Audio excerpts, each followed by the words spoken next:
Mes chers compatriotes, bonsoir. Dans mon message à la nation l'année dernière, je dis qu'en 2009, ma priorité pour l'économie. Je vais tenir mes promesses, je vais respecter mon engagement. Nous vais concentrer tous nos efforts sur l'économie. Avec pour résultat, malgré un contexte économique international très difficile, une des pires récessions que le monde connaît, nous vais réussir à résister à ce qu'un expert appelle un cataclysme économique. Nous finissons gérer la crise remarquablement bien. Tellement bien que bien des pays connaissent un résultat pareil.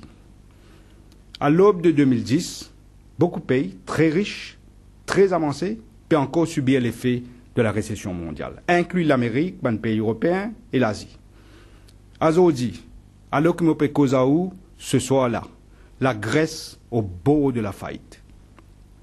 Durant notre visite à Maurice, FMI félicite nous pour nos performances économiques, mais aussi dit nous que si nous réussissons à atteindre une croissance de 2%, c'est pour remarquable dans le contexte économique actuel.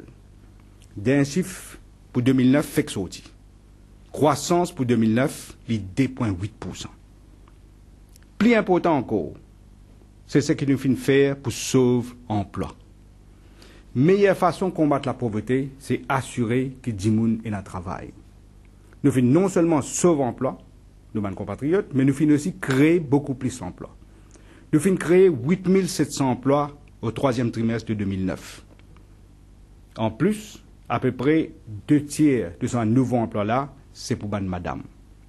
Au fait, nous finissons créer 40 000 emplois dans 4 ans, contre 19 500 en 5 ans en 2000 et 2005. Le chômage continue à baisser l'année après l'année. Il était 9,6% en 2005 et 7,7% en 2009.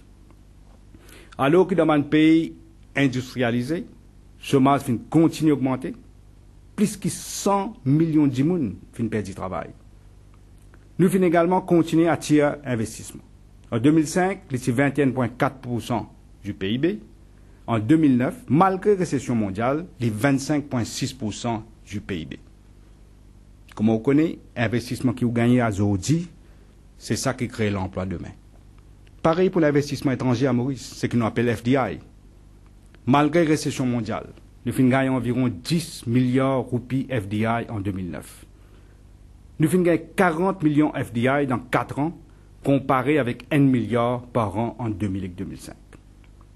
Dans la plupart des pays, inclus l'Amérique et l'Angleterre, finissons une dégradation du déficit budgétaire et de la dette.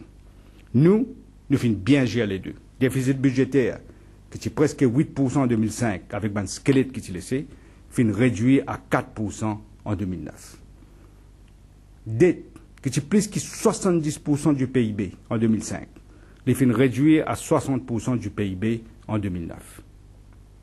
Et l'inflation finit baisser dramatiquement. Et seulement 2,6%, un des plus bas de notre histoire. Et quand l'inflation bat, il améliore le pouvoir d'achat de la population. Nos réserves finissent 100 milliards de roupies. Il y en a casse pour 41 semaines d'importation. C'est un record jamais arrivé avant. Revenu par tête d'habitant, c'est 5 000 $ en 2005. Aujourd'hui, les 7 100 $, une augmentation de 42%. Vous connaissez vous-même quelle situation économique c'était quand nous arrivons au pouvoir en 2005. Le gouvernement sortant lui-même s'est qualifié d'état d'urgence économique. Et pas encore une récession mondiale. En plus, nous avons perdu tout un avantage préférentiel qui nous tient. Le protocole du sucre fin terminé. Le prix du sucre fin baissé par 36%. Accord multifibre fin démantelé, qui veut dire nous l'industrie textile bien fait concurrence avec tous les autres pays comme la Chine, l'Inde, Pakistan, Bangladesh, Vietnam, etc. Après, prix produits pétroliers fin prend l'ascenseur. Après, nous fin gagne crise alimentaire. Crise financière qui fin après venir débouche sur une crise économique mondiale sans précédent. Au moment où nous faisons là ce soir, partout dans le monde peut faire ce bilan. D'après le rapport FAO, plus qu'1 milliard de gens peuvent souffrir de la faim. Tout le long de cette année-là, en Afrique, il y a émeute à cause de gens peuvent manger. Chômage jamais fin aussi fort dans un pays développé. Pose-vous la question, quelle manière nous fin sortir là-dedans?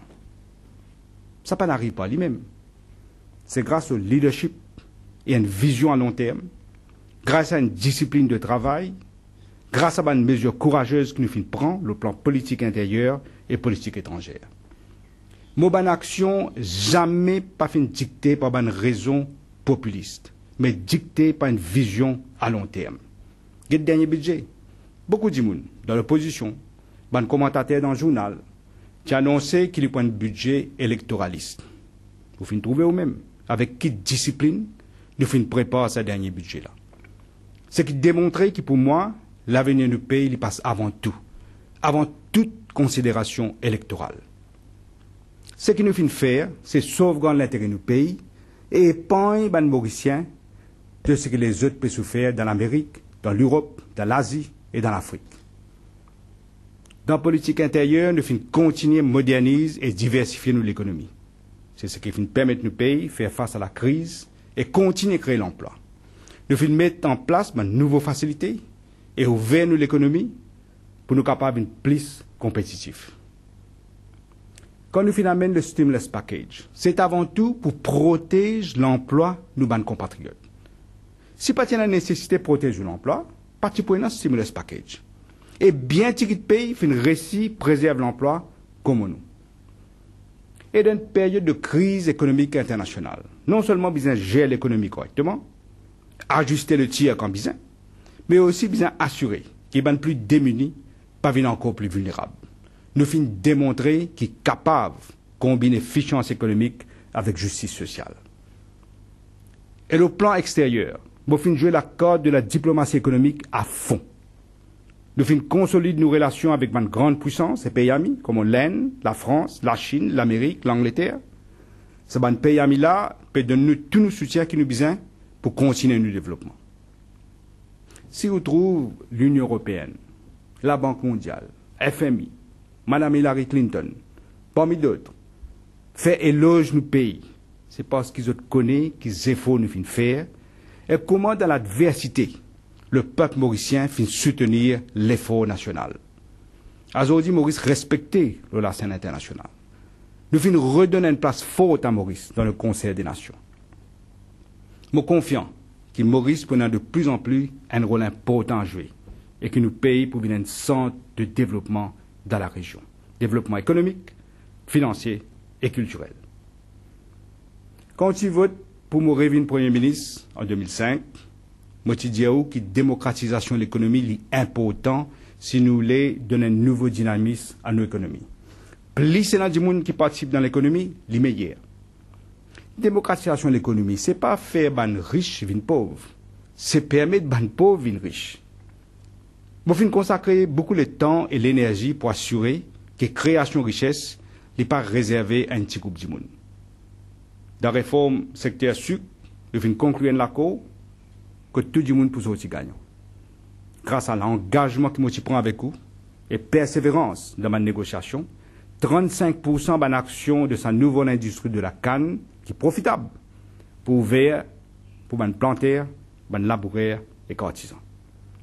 Vous êtes pour une partie prenante de la nouvelle industrie de la canne à travers le Cane Democratization Fund qui nous fait mettre en place dans le budget. Et ben métayer. Qu'est-ce qu'on va oublier de la réforme? Asté eux aussi finissent aussi gagnant là-dedans.